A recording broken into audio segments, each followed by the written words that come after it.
Thank you. I'd like to thank everyone for joining our panel today, Courage to be Authentically You. My name is Joanne Harritz. I'm an assistant professor, I should say, at Brock University, and I'm honored to say that I am on the board of directors for the YWCA Niagara region. I lead with courage by accentuating the positive.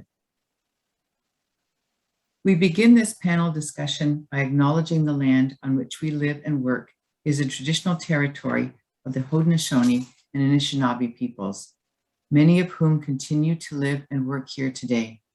This territory is covered by the Upper Canada Treaties and is within the land protected by the Dish with One Spoon Wampum Agreement. Today, this gathering place is home to many First Nations, Métis, and Inuit peoples, and acknowledging reminds us that our great standard of living is directly related to the resources and friendship of Indigenous peoples. The YWCA Niagara region is a local organization that stands for gender equity and gives a voice to those who are marginalized in our community. The YW offers emergency shelter and 3 stages of transitional housing to homeless women, men, and families to help its clients step by step break the cycle of homelessness and poverty for good. Now, more than ever, this work is critical for the wellness of our community. Learn more about the YW and how you can support this work at ywcaniagararegion.ca. Community guidelines. So we want to take this opportunity to remind everyone that our Niagara Leadership Summit for Women virtual event is designed to facilitate a safe and open space for all participants. By participating in this session, you are agreeing to follow our community guidelines. You can find the guidelines on the left side menu under Important Documents tab. We are all responsible for making an inclusive environment, and we appreciate your support in doing so. Okay, let's get on with our panel. I'm excited to welcome Rashmi Biswas from Lake & Associates, our panel sponsor, to say a few words about this session. Thank you, Rashmi. Thank you, Joe, and good morning, everyone. And thank you for joining us at the Niagara Leadership Summit for Women 2021. It's my pleasure to welcome you to today's panel discussion, The Courage to be Authentically You. We will hear from 4 extraordinary women as they share their insights into authentic leadership. And frankly, what could be more authentic than sharing your own experiences for the purposes of helping others to learn? At Lake & Associates, we have the privilege to work with many extraordinary leaders where we see authentic leadership in action. These are committed individuals who lead with courage and humanity, bringing diverse thinking and diverse perspectives to their teams, their organizations, and their communities. And as Joe says, now more than ever, the world needs diverse leadership. Thank you to the YWCA Niagara and to the event organizers for all your hard work. And thank you for all your participation. Enjoy the discussion. Thank you, Rashmi. So now it's my pleasure to introduce you to today's panel. You're attending the Courage to be Authentically You panel discussion. We're joined by 4 incredible women with experience and skills and courage to step out of their comfort zone and lead authentically every day. Our panelists today are Leslie Clark. Leslie is the Manager of Environmental Performance at Walker Industries. She has over 15 years of experience working in the environmental sector, including working in senior roles. An informal leader by nature, Leslie has always been passionate about leadership and personal growth by following a mantra of know thyself, be thyself, and drive thyself. Leslie thrives on sharing tidbits of her personal experience and knowledge aimed to help others along their leadership path. We're also joined by Sandra Lee. Sandra helps smart, ambitious women build their confidence and reach their potential. As a personal and corporate transformation coach, she has had the opportunity to coach over 11,000 people. Next is Stacy Sampowski-Wills. Stacy grew up in the Niagara region and is passionate about supporting others in their life's journey. She began her career in the social services and has since obtained her registered psychotherapist designation. Stacy has a strong foundation in wellness, having gained certification in both yoga and Reiki. A core value in Stacy's practice is to holistically support a person by weaving mental and emotional support in with their physical wellness. And we have Janet Westbury. Janet resides in Ontario, Canada, where she has built her career with the Faculty of Applied Health Sciences at Brock University. Her diversity stems from being both an educator and a healthcare professional. Her leadership reaches far and wide across the globe, with more accomplishments than can actually be listed here. However, Janet truly believes that with leadership comes a responsibility to take action that will create change. Thanks to all of you for being here.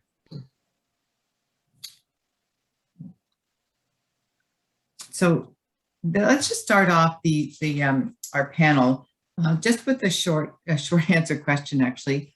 What does authentic mean to you? And let's start with you, Leslie.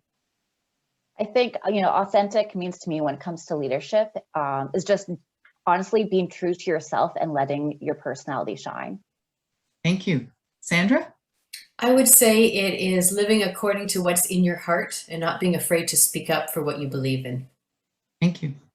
Stacy? For me, it is always speaking your truth, your mind, body, and soul, and representing yourself accordingly. Thank you. And Janet?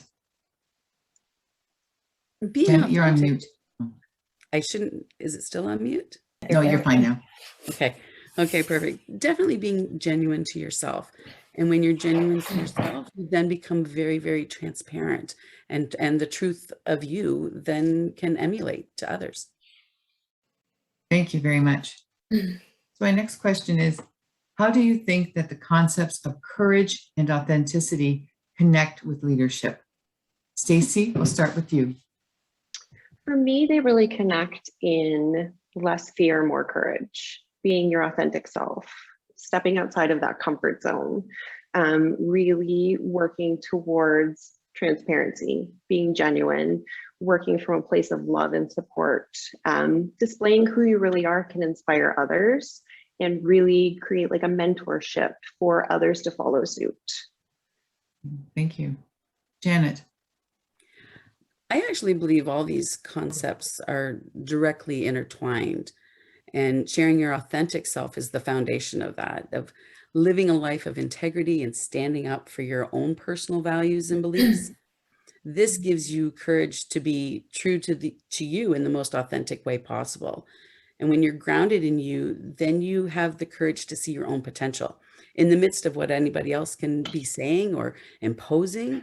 And then you can challenge yourself. And I think the challenge is so incredibly important, to be able to challenge. When you challenge yourself to be uncomfortable, that's when the courage to begin actually happens. And then the notion of being compassionate toward others and being the voice for others when they feel silenced, that's when you can be authentic in your leadership as well. Thank you. Thank you. Leslie? For me, and I think of even just, the other wonderful ladies on this panel today, having the courage to be authentic and how it relates to leadership really means to me, like not listening to that, that voice in the back of your head saying like, you can't do it. Because a lot of times, even for myself, like, yes, I Googled everybody's name before this panel and, was taken aback, Sandra's a coach, Stacy does like mindful yoga. And I'm just a manager at a company and I just like leadership. And I think it's so easy to, scare ourselves, be our own worst enemy. And all leadership is essentially for me at least, taking that first step. I got some great advice. I wish I came up with all these little catchphrases and everything, but throughout your careers, you find different people say different things and things stick with you. And a piece of advice that I heard that's really stuck with me is, when you're in a leadership role or stepping into a leadership role, you're not filling somebody else's shoes, you're stepping forward in your own.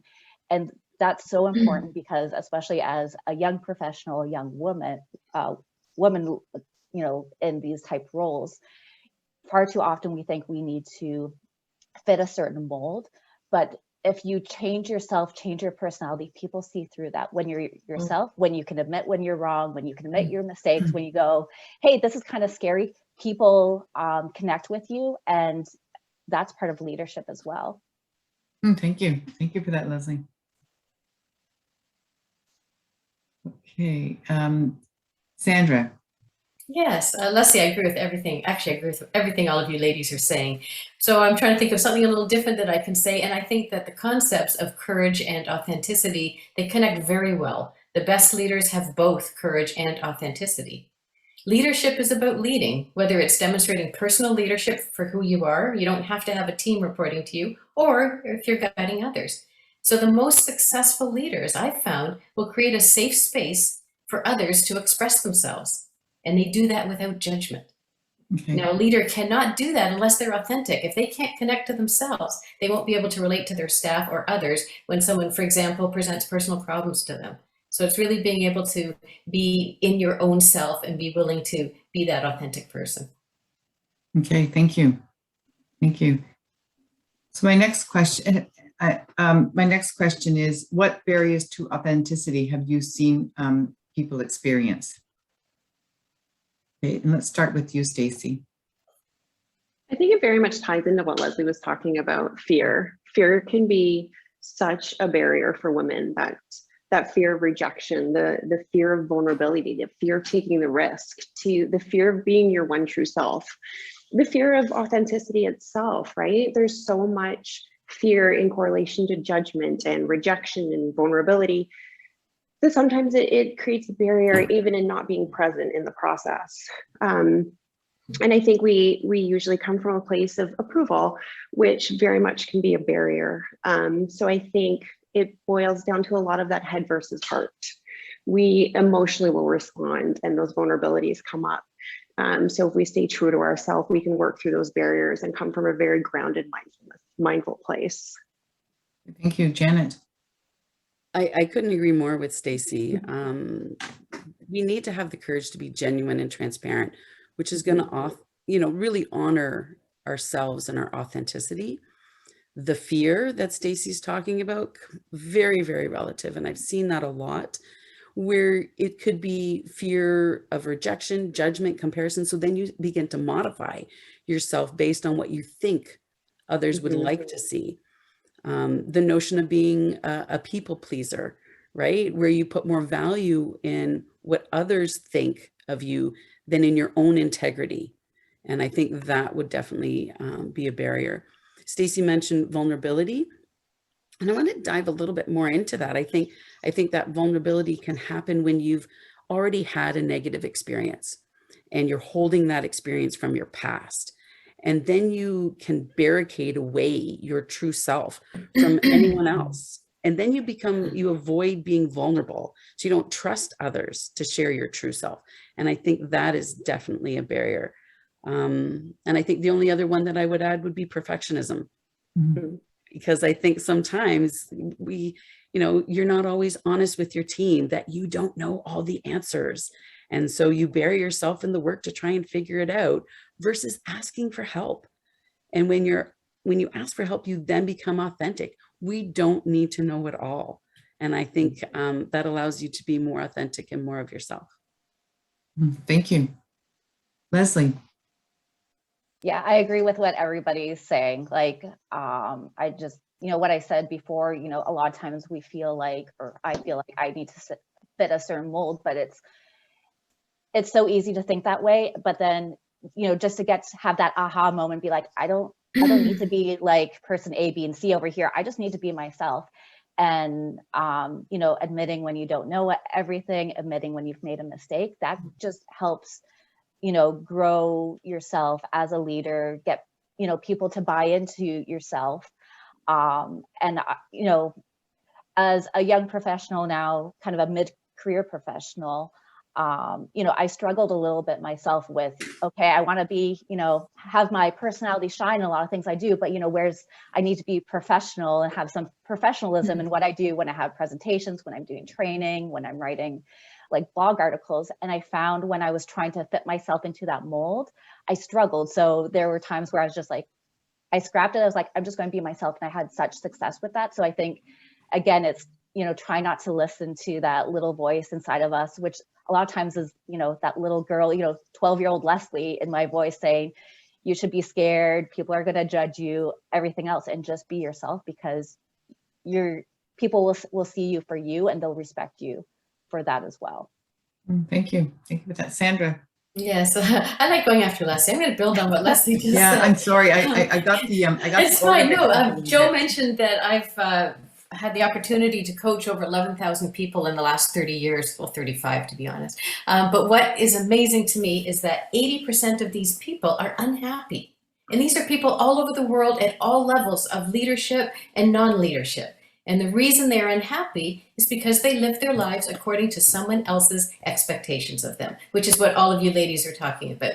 Whether it's a parent, a spouse, a boss, a culture, a religion, we all learn at a very early age that we need to comply with this. And when you're very young children, you're talking about 12-year-old Leslie, even younger than that, we need to get our parents' approval. And the thought of not getting our parents' approval and love, as a child, we think they're going to disappear, and that's tantamount to death.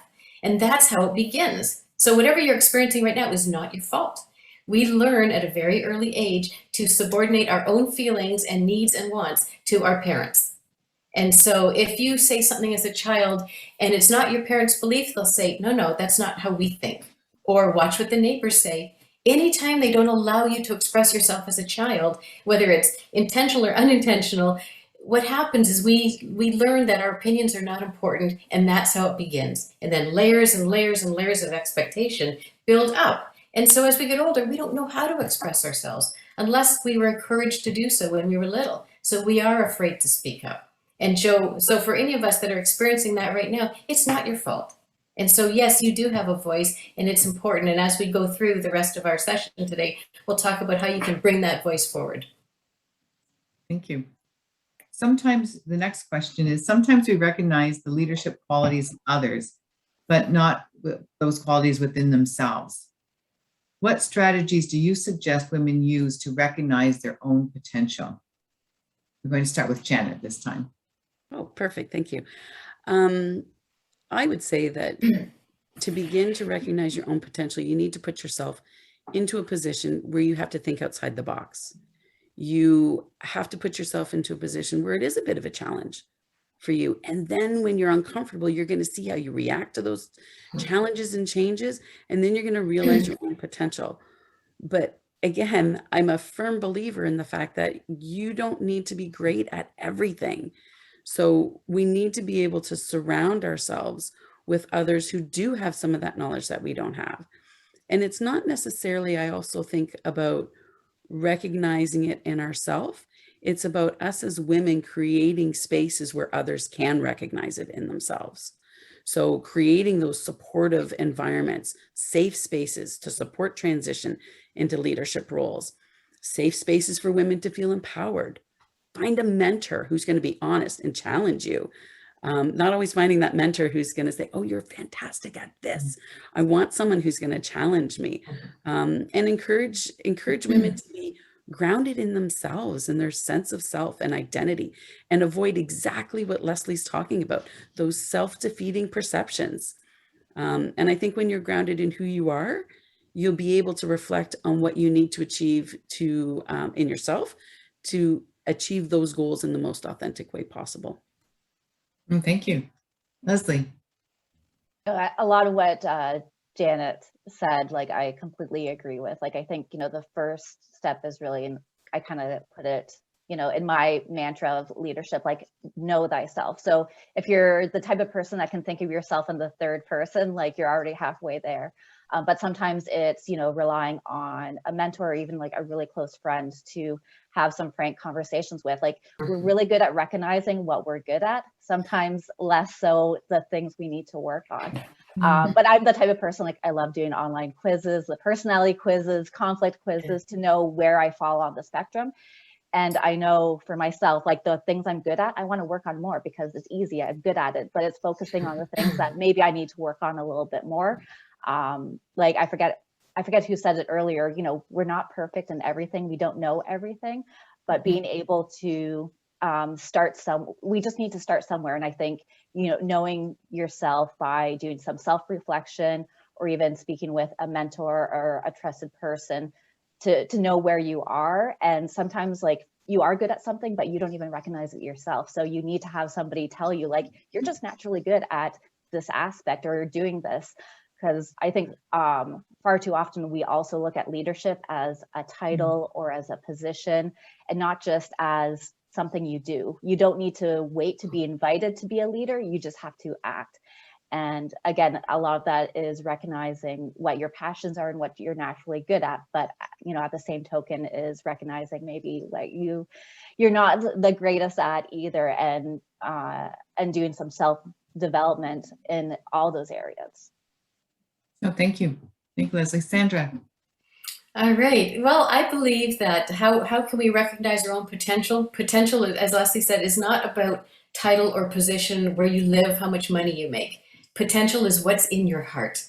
So when you find your intrinsic motivation, your purpose, why do you exist?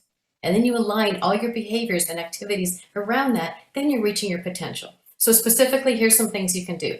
Number one, figure out what you like. What gives you joy? What makes you happy? What makes you smile? What makes you get out of bed in the morning? And what is rewarding about that for you?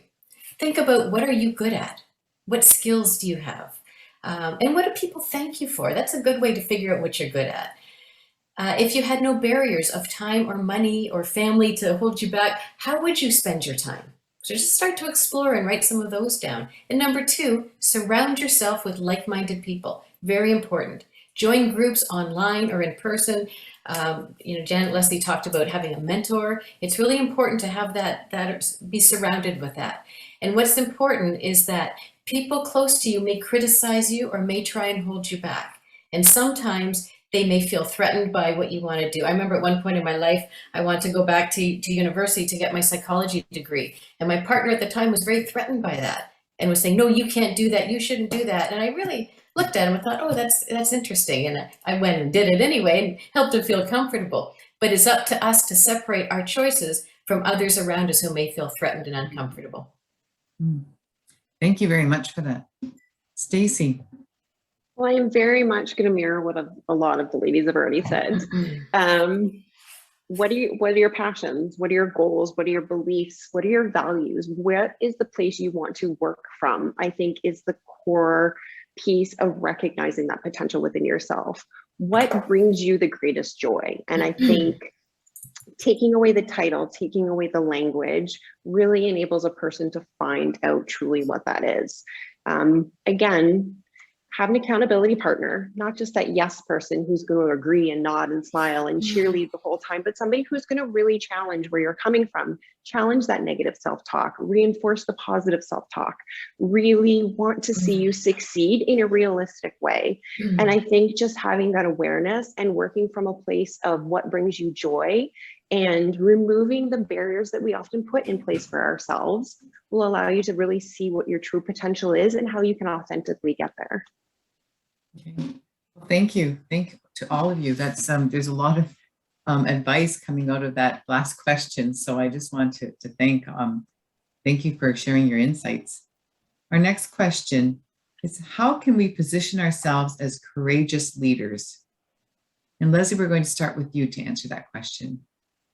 I think to answer that question, it's a lot of what we've already said, us collectively, is, to position yourself as a courageous leader, you have to take the first step and act.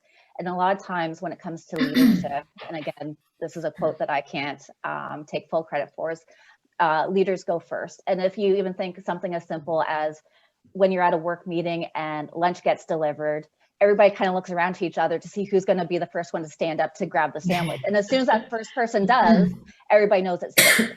So a lot of times when it comes to being a courageous leader is taking that first step and going first and demonstrating to others that it's safe to do so. Because, we're all sitting around going, okay, I want to eat that sandwich too, but I don't want to be the first one and be judged for whatever reason that I'm like the hungry one, that I want to steal the good sandwich or anything like that. And I think with that too is always reminding yourself to go first, and to not have that negative voice in your head telling you to be scared or anything. And know that when it comes to leadership, yes, you may have mentors, bosses, friends that can help guide you and give you that map, but you're the one behind the bus. So you're the one driving yourself. You're the one in charge of it. People can tell you, give you their opinion, but you're in full control of where you take yourself, be it leadership in a career and volunteer in your own life as well. Thank you. Thank you for the buffet illustration. Really appreciate it. Right before lunch probably is not. Yeah. We know where you're going to be. Sandra. Now we're getting hungry. I believe the easiest way to gain visibility as a leader is the most important thing is know that you are important, you are worthy, and you are lovable just because you exist. You don't have to earn anything to be able to have the right to speak up. And this part I think is really important, is to know that your life's experiences have made you uniquely you. No one else has your story. So there's no need to compare yourself to anybody else. Speak up, offer your thoughts, share your opinions, start conversations, and be willing to accept that other people may have a different opinion than you. Whatever you want, initiate it. Don't wait for someone else. You initiate it. And you got to know that your story is going to inspire someone else. Every time you open your mouth, you are going to inspire another person. And I want to leave you with this quote. You ladies probably know this one. I'm going to read it. It's by Marianne Williamson. It's one of my favorite. Our deepest fear is not that we are inadequate. Our deepest fear is that we are powerful beyond measure. It is our light, not our darkness, that most frightens us. And we ask ourselves, so who am I to be brilliant, gorgeous, talented, or fabulous? Well, actually, who are you not to be? Your playing small does not serve the world. There is nothing enlightened about shrinking so that other people won't feel insecure around you. As we let our own light shine, we give other people permission to do the same. So be courageous and let your authentic self free, because I think it is time to shine your light on the world. Other people need to hear and see what you have to offer. Sandra, thank you for that. Thank you for sharing. That's an amazing mantra. Thank you. You're welcome. Stacy. When I stepped back and really thought about the people in my life that I admire in leadership, maybe not positions of power, but just as those that I admire as leaders, it really boiled down to risk takers. And that comes in many different shapes, forms, sizes. Just that ability to step out of that comfort zone, to be vulnerable, to take a chance in whatever direction that may look like. Those women are really the role models and how I idealize leadership. Just that innate ability to have faith in themselves and to really follow their passions and stand out from the crowd in many different ways. That vulnerability, that mentorship, to me is what defines as a leader, and we all have that power within ourselves. And I think just enhancing that with surrounding yourself, like has been said, with like-minded people, having that tribe of supporters really reinforces and builds on that leadership mentality. Thank you. Janet. Stacey, I really like how you mentioned the risk, because I do think that's so important. The world is changing all the time. And we know now more than ever that we need to have the courage to embrace this change. Just look and reflect on the last 19 months. And I think that notion of challenging yourself and that risk taking is so important. And I think sometimes individuals, and it could be individuals on this call, they could be at a point in their lives when they're focusing on pleasing the powers that be versus their own goals. And their goals are getting lost, or some are beginning to coast or be disconnected or getting comfortable. Like myself, I had a moment where I didn't really know what was next, but I knew there was something, and I knew it was really important, but I just couldn't grasp what it was. And I think it is about having the courage to be uncomfortable.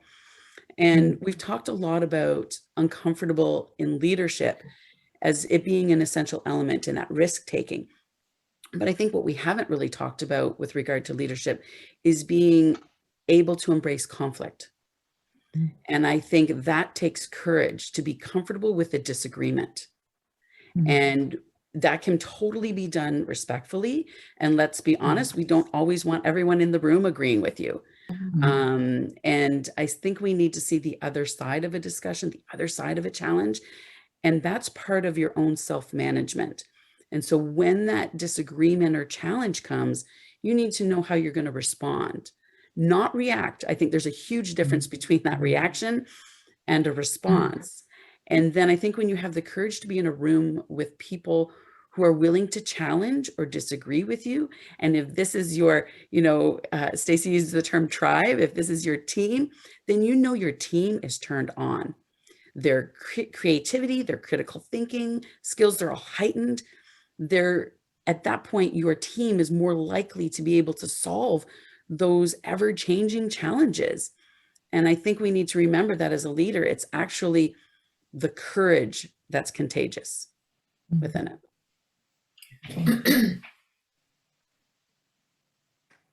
Thank you. Thank you. The next question, how might the courage to be authentic impact folks personally and or professionally? And Sandra, we're going to start with you. All right. Well, when we don't have the courage to be authentic and we don't actively create visibility for ourselves at work, we get sidelined. I've seen it numerous times. We don't think our opinion is important enough. We compare ourselves to others. We don't demonstrate confidence, and all of this beautiful creativity stays inside. So at work, what happens? We get passed over for promotion. We don't get included in major projects or important meetings. Or at home, I think both Stacey and Janet mentioned earlier, we become people pleasers and we put everyone else's needs before our own, but inside we feel hurt and angry for the lack of recognition for all that we do for you, and nobody recognizes it. So yeah, it's necessary to create that visibility and have a presence. Thank you, Stacey. I think it really cultivates a strong culture. I think if you have an environment that allows people to be the best versions of themselves, to really have that courage, to be authentic, it provides such a safe space and allows everybody to grow in their own individual ways. It allows that mask to come down and people be their true selves, which just flourishes across the board. And I think it provides a support system that really reinforces the importance of each individual within that culture.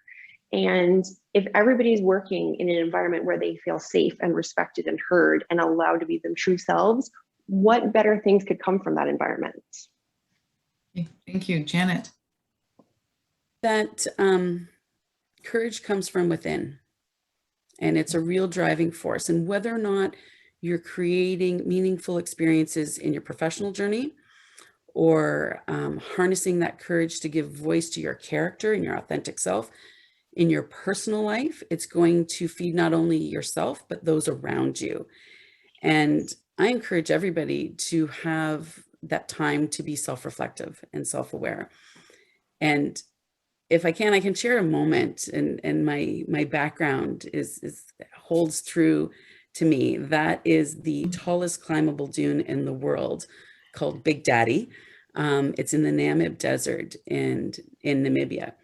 And my experience there gave me clarity and an epiphany that made it so much more clear to me that there was more to life than what I was living. And it was grounded in courage, and I had to be true to myself, and it was a catalyst. And it made a change in both my personal and my professional life. And you have to realize that to get yourself at the bottom of Big Daddy, you had to have courage to begin with, right? To go to a different continent, to be located there. And I went with 20 university students. And if I can just take a moment to kind of talk about that catalyst, because I think it's incredibly impactful when we talk about both personal and professional lives. So I had never climbed a dune of this magnitude before, and the picture does not do it justice. When you get over that crest, you look and there's more. And so I asked a colleague who had done it before. I said, what did you do? What did you wear on your feet? How did you do this? And she said, definitely socks. Don't wear shoes, wear socks, but always step in the person's footsteps in front of you. And I thought, okay.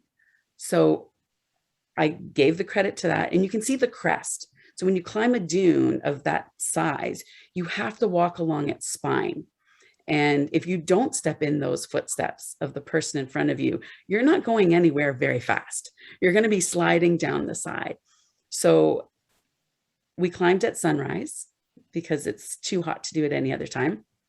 I had my hoodie and I tied it around my waist, and I took off my shoes and I tied them around like the knot that I made at the front of my hoodie, and had my 2 liters of required water, put it in the back of my hoodie, and I was about ready to start off. And as a co-lead, I preferred to lead from behind. I love the perception. I love to see the group ahead. I like to see that perspective. And so I declared that I was not going to walk this entire dune looking down at someone else's footsteps. I declared that after every 40 steps, I was going to stop and I was going to look around. And as I went off, and you have to understand, the first time I stopped, the picture doesn't even give it the bluest sky and the reddest sand. And then in the pan where the water had dried up in the desert, it was the whitest ground, and petrified trees were black as night. To say it was stunning was an absolute understatement.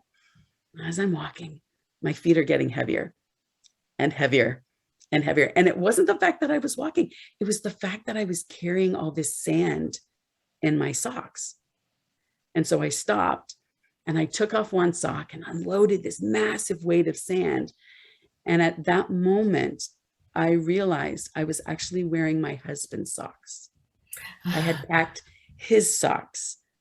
And I thought, it was so stark, and so that realization was just a shock. And so I whipped off my other sock, dumped out all that sand, and I put my bare feet in that sand.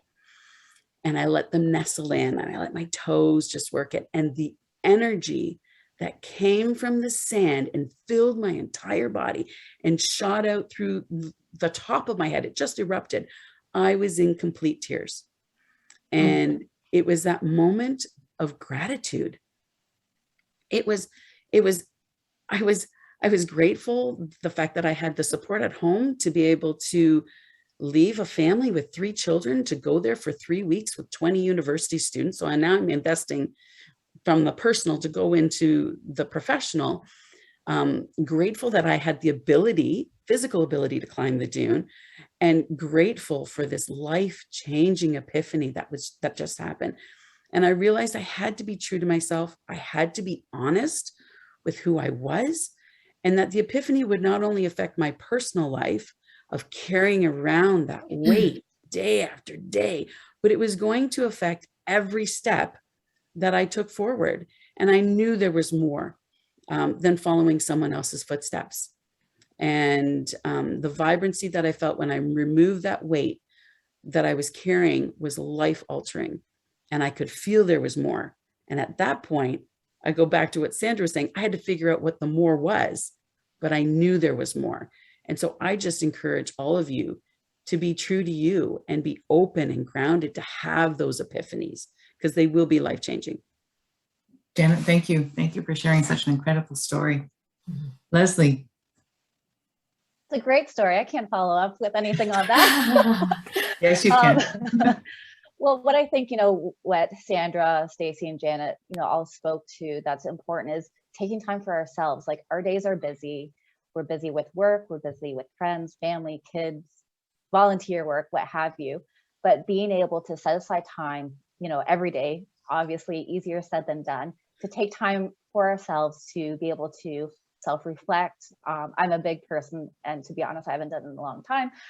Reading, I hate the term self-help books, self-development books, reading blogs, reading articles, or being, with Janet's incredible example, removing yourself from, your house, your workplace, being out in nature. And there's so much to be said of the healing properties and of being out in nature, and just being lost with your thoughts and walking along. Not all of us will be walking the spine of a sand dune, but going out to our favorite trail, just being one with ourselves, and having that time is so important when it comes to realizing our potential, realizing where we want to take ourselves next.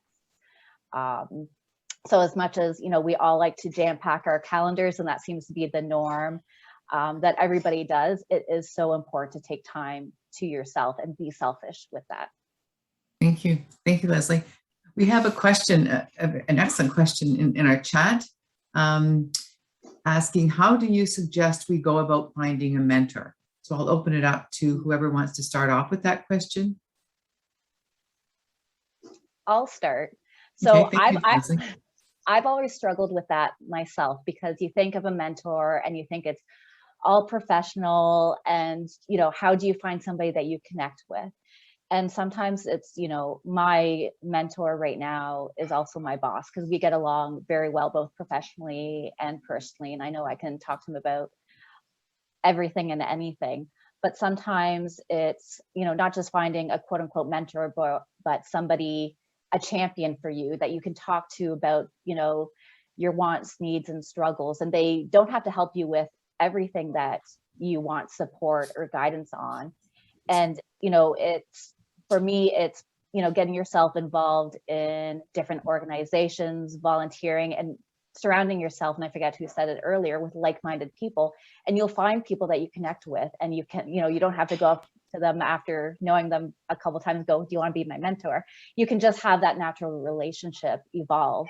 There are organizations I know that try to have a more formal mentorship program, depending on where you do work, what industry you're in. There are definitely, I know, groups out there that do provide that.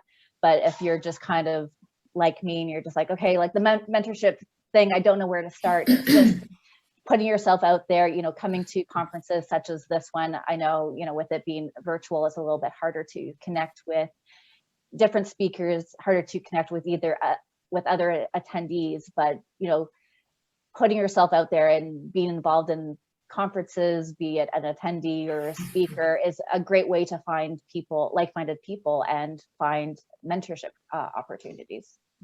Thank you.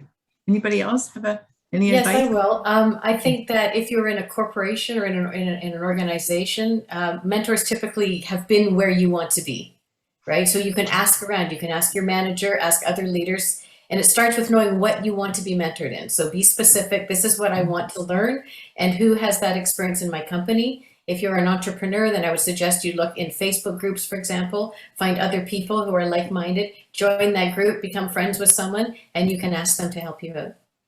Thank you.